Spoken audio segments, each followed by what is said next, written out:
If a little green is good, more is even better. Now, back to Green is Good with John Shigarian and Mike Brady.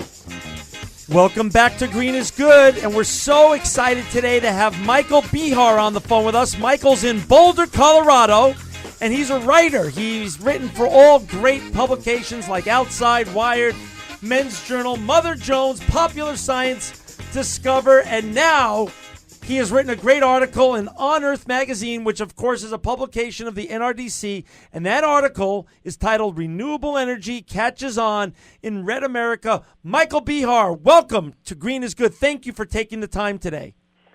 Thank you for the enthusiastic intro.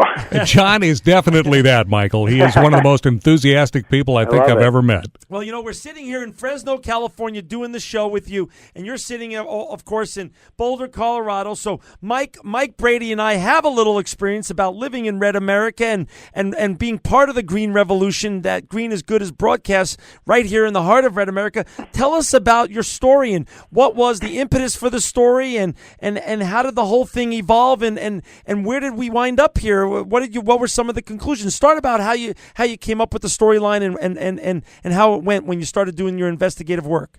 Well, I came up with the storyline. My editor at OnEarth had heard about some things that Lorelei Oviatt, who's the director of planning in Kern County, sure, was doing to encourage green investment in Kern County. But we didn't really have a lot of specifics, and so I ended up doing some sort of preliminary interviews, kind of asking around, asking her, asking some other people, what's sort of going on down there. And I could just feel there was a lot of enthusiasm that how they were approaching renewable energy investment was different. And what really intrigued me, you said you're right in the middle of Red America. Right. And you are, and so is Kern, and I am not. I'm in Boulder, Colorado. Yeah. Which is the exact opposite. Sure. And, so instituting these programs here is easy. And what was really interesting to me to see how it was done in a place where you would think there'd be a knee-jerk reaction against anything with the green label or environmental label on it. Right, right. And that didn't, as the story unfolds, we find that doesn't turn out to be the case. Well, first of all, talk about a little bit let's go back to step number one, because I want our listeners and politicians and other folks that listen to our show to get inspired by what we've learned here and what you've learned and what you shared in this great article. What kind of specific steps have the planners in Kern done that have inspired and made it easier or facilitated these renewable projects to get going and get approved? Well, two things. First thing, they take an overarching approach that anything that comes into the county business-wise has to be good for the county. So all of this is built on something that makes economic sense, that will help the county, that will bring jobs, that will raise tax dollars on property taxes, all of those things. And so it doesn't matter what it is. It could be a green investment. It could be a landfill. It could be a new coal power plant. It doesn't matter. Whatever they do, they look at it, is this good for Kern County? They're not interested in helping wind energy manufacturers in Spain. They want to make sure it's good for Kern. So that's the first thing. Got it. The second thing is they've really educated themselves on basically for lack of a better word, the sort of bureaucracy to get things done. Sure. California is a very restrictive state for good and for bad. And they have something called the California Environmental Quality Act. And that's basically a very set of stringent conditions that you have to meet in order to do any sort of development project.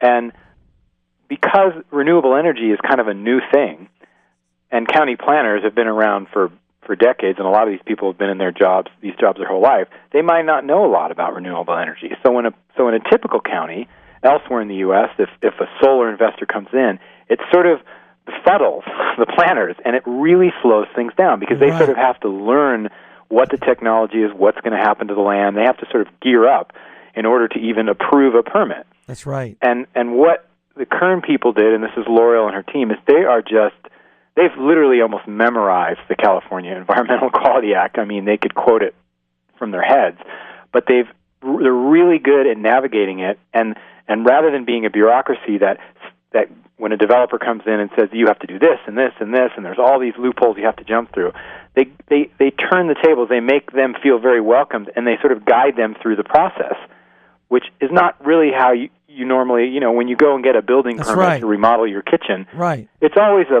like going to war with the county, Yeah, you're right. There's always a million things and papers you have to have, and you're always forgetting something, and it's never smooth. They've turned it around. They're saying, well, why shouldn't we make this process smooth? This benefits us. So you're saying their education, them self-educating themselves, then make it easier to facilitate when entrepreneurs or businesses come to them with these great green projects. Right. They're able to assimilate and facilitate them at a much faster rate. Right. They know a lot about how these different projects work, wind and solar and natural gas and methane, and they understand the technology and the impacts that it could have on the land. And then they also understand the California environmental rules, and they try to figure out how to make these projects mesh with those and explain them to the investors. A lot of these, some of these wind energy investors, some of them are from California, some are from Europe. And, wow. So they don't know at all how our rules work. Right, right. Same with the solar. And so they need to sort of have their hand held, and that's not something that a county planning department normally will do. Right. Their job is more to I'm not trying to criticize county planning departments across America, but sort of set up roadblocks. Right. So, and the logic of that doesn't make sense because you want development in your county. That's right. So how many projects do they have ongoing right now? Give an example. I mean, of course. Well, they just finished. So the Tehachapi wind area has been one that's been developed for many years, since the 80s in Kern County. So that sort of got stuck. Quite literally, because they ran out of power lines. They didn't have any way to transmit electricity out of that area. So they facilitated, one of the big things the planners did is help facilitate a huge upgrade to the power lines. Right. So that now we can get electricity to L.A. County and all over Southern California from this region. As soon as that happened, the wind energy investors started flooding back in, and so there's projects on private land all around that area, and also further east in what's called sort of eastern Kern in Mojave. There's another project underway which could be close to the largest solar project in the world. So that's another one that's happening near the San Joaquin Valley. They're building, and some of these are in the article that I mentioned. Another interesting one is capturing methane from cows. You have a lot of cows in Kern County. There's a lot of dairy farmers. The methane that comes off a single cow can power an entire house for a year. And so think about all that going to waste. Wait a second, Mike. That's some kind of that's a pretty picture, Mike. Well, honestly, and that's not even from them passing gas. That's just coming off the manure. No. Exactly. And wow. and really, Michael, as John knows, anybody that's driven up and down 99 through the central where that is, San Joaquin Valley, exactly. That is the smell of money. Right. Well, it wasn't always the smell of money. It mostly just went up into the air. And permitting that was a challenge for the Kern County planners because you have to pipe the methane to a central cleaning facility. And how do you do that economically and with easements and across private property? So one of the things they did is facilitate this easement process so that all the dairy farmers can link up all their dairies with basically just PVC pipe. And they pump all the methane to one area where it's cleaned and put on the PG&E pipeline. Wow. And that's totally innovative. That hadn't been done anywhere else in the country. Without that, you would have to process the methane at each dairy, and at that point, you're losing money. Wow. So now let's go. So now the strategy that Kern County came up with was the self-education. Then self-education led to facilitation. Mm-hmm. Now that it's sort of going, what is it like now compared to when what's going on? Like, what has the evolution been there, and how is this paradigm replicable across America? Well, one thing we should talk about to understand that is a fundamental theme in the article, and that is developing these things on private land, not public land. So this is private land owned by somebody versus BLM land. Talk about the difference so our listeners and Mike Brady and I get to understand that. So public land is owned by the government, just an easy way to say it. There's lots of different types of public land, state public land, federal public land, but let's call it all public land owned by the government. Right. Which means it's owned by us, technically. And we use that land. We hike on it, we hunt on it, we drive our ATVs on it, we fish on it. It's used for a lot of things. It's called shared use land. Right. And it's very, so the bureaucratically, it's very easy to just build renewable energy on that land because there's much fewer restrictions, and it's not private property, so you don't have to buy the property to put anything on it. We already own it. So at first it seems, wow, we should just put everything on public land because we don't have to deal with private landowners and sale of land and all this stuff. But it turns out that we have a public land for a reason, for that shared use. We don't want to give it all up, and it's also home to a lot of endangered species. Forests. I mean, there's important reasons why we can't just put everything on public land. Right. And so that's one aspect of the story. The other story is now when you go to private lands, you're enriching landowners, and landowners like to make money. Right. Especially in the Central Valley, there is a lot of what they call sort of marginal private land. These are people that own ranches, own farms that may not be producing anymore. The land's dried up because there's no water. A lot of our produce, farming, agriculture has been outsourced. We buy our grapes from Chile now, and we don't buy them from the Central Valley. And so what are these people doing with this land? Well, right now, nothing. And so when you go to a landowner and say, you're not growing anything on your land, I can put a wind turbine on it and pay you money every single month. How are they going to refuse that? Sounds like a good deal to me. It's a great deal for the landowners. It's really literally free money. So when you say, so walk us through this. So private versus public, where is the majority of this development being done down in Kern as the paradigm that we're going to be looking at? It's a lot of it's really all over in the Tehachapi region in that valley. There is a lot of patchwork. It's mostly private land. In eastern Kern, which is sort of I think the town is called Ridgemont, or it's sort of eastern Kern. It sort of borders the Mojave and the Sierra. There's a lot of private land up there that was used for ranching, for cattle, cattle ranching, which isn't a big industry in that area anymore. And so families own this land, and they pay taxes on it, property taxes, but it's not earning its keep anymore. Right. And so it's sad because many families who've had land for generations can't afford the property tax, so they have to sell it. That's a great point, Michael. And so what are they going to do? Well, in my story, there's a great example of a woman named Susan Hansen who's had this land in her family for 4 generations, and it hasn't been making money, and they were close to having to foreclose on it because of the high property taxes. And then a wind energy company came to them and said, we're going to put up 88 turbines on her land, and now this woman is going to be wealthy for the rest of her family will never have to worry about money again. Wow. And they can keep the land. They don't even have to farm on it, although they do. They still raise some cattle on it, but they use it, they go up for recreation on it, and it stayed in their family. Gotcha. So there's a huge benefit to that, to private landowners. And when you talk to them about why, it really is, to be kind of shallow, it's all about money. Most of the people I talk to could care less about global warming and the environment and these kinds of things. They're sort of worried about it, but it's not why they made the decision. Well, and we have often talked, Michael, John and I, with our various guests, that money and environment can actually go hand in hand. There's the green side of the green movement. And as you point out in your article that I'm reading right now, according to when you were interviewing Lorelei, she said this is a red conservative-based county, and we're not Berkeley. We are embracing renewable because they're practical. And what is essential to Lorelei Oviatt and her bosses, the 5 elected members of the County Board of Supervisors, is that renewable energy investments are creating jobs and boosting tax revenue.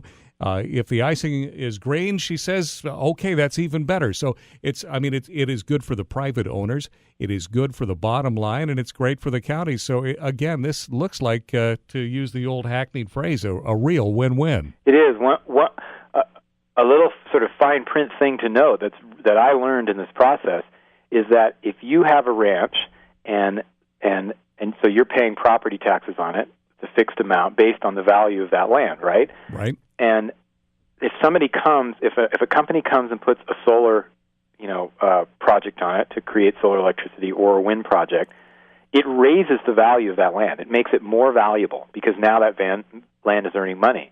The interesting thing is the difference in the property tax value, the landowner does not have to pay. The company pays and invests it. Wow. So when I Wow. say it's free money, it really is free money. The landowner spends not 1 cent more. Wow. And gets a huge, in some cases, a huge income, 6 figures or more, from these things annually. And so that because I was confused by that a little bit too. Well, isn't their land going to cost more and they'll have more in property taxes? Right. No, Right. the investors pay that. Wow. That difference. So it really does actually add to the tax base. The tax roll, I think is the term they call it, of the county, which then they can use for their schools and the police department and the fire department, all the things property taxes pay for. Mike Brady, I think Michael Behar has hit upon the true meaning of green is good. Well, as we mentioned, Michael, at the beginning of our show, we're talking about the old movie about Wall Street and Gordon Gekko saying greed is good. Well, now I mean this really is a confluence of both green is good and greed is good. It all comes hand in hand. Right. Yeah. Hey, so tell us a little bit about what other projects, like the wind projects that you're meaning. Tell us about what are a lot of these projects. If you were to look at 100% of the projects, what percentage is on the public land? What is on the private land? I don't think I know the exact breakdown, but I would say well into the majority is there's very few projects on the private land. I got you. And in fact, you mean the opposite? I may get the facts a little fuzzy, but Senator Feinstein has actually introduced a bill, I think it was last year, and it actually was putting more restrictions on green energy development on public land. So it's really all moving towards the private. This is what you're seeing. In California, yes. Comparatively speaking, Wyoming, which is another windy place, has tried to do the same thing, but they're trying to do it a lot on public land, and they have hit a lot of roadblocks. But is it possible? Are there farmers in other states now, even in red America, that have that land has gone fallow because it doesn't make sense to farm, and they're in the same tax or other financial crunch? Absolutely. The problem, obviously, if you take the Midwest, is that there's no wind. So wow. you need wind and you need sun. So there has to be certain factors. Now, sun obviously is everywhere. So there's definitely potential for solar. Cows are everywhere, so you have the methane potential. Right. So there is that option. What else? Oh, so Michael, we're down to about 5 minutes left. Tell us what, you put a lot of work into this. What did you learn that you were expecting? What did you learn that you were not expecting? They're related. One thing that I wasn't expecting was that these landowners truly weren't really in it for the environment. I hate to say that, but that's okay. I mean, I really pressed them on it, and they would sort of shrug and say, yeah, some of them don't believe in global warming. Yeah, I'm concerned about the environment. It wasn't. What's interesting to them is they call themselves sort of stewards of the land. What was important to them is keeping their land preserved, but for reasons that are a little bit different than the way we think about preservation. So that was something very interesting to me. And then what was really amazing is how much.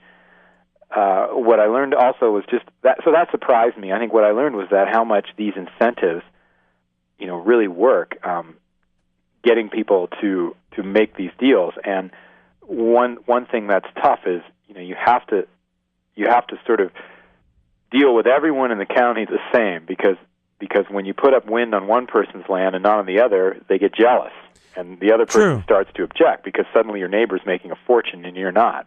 Right. And so one thing that I learned through this is how Lorelei and her department was really good at sort of trying to play that juggling act and having to appease everybody in this process and make them feel that they're all a part of the process. And that wasn't something really that I expected to find as much. Hey, Mike Brady and Michael Behar, I mean, who cares about what people's real intentions are if it's money motivated, but the result is the same, and they are ending, they're netting out to be as green as the real tree huggers of this world, as stewards of the land. The result is still the same, so it's good for them that they're that honest about why they were doing things. So I don't think that's a bad thing necessarily. Not at all. And this philosophy really should be applied to almost all our energy policy. That's in the right. United States. You're right. There should be penalties for for energy pollution or energy waste, and not penalties for the other way. And that way, we're incentivized to actually do that. That's right. And go that route rather than just telling us, yeah, you should do this because it's good for the planet. Well, I believe that, but not everybody does. Is it becoming more of the trend than what you're seeing from writing this article and other things that you're doing, being that you're in the media world and you're a writer, Michael, that green or blue, Democrat, Republican, Independent, doesn't matter. It's good politics to be green now?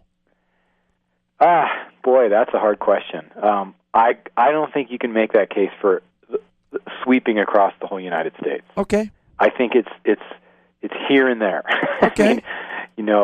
I think our president is trying to make that case. Got it. From a federal level, but right. But if you actually, once you're on the ground and you go county to county from coast to coast, it's a checkerboard. It's very different.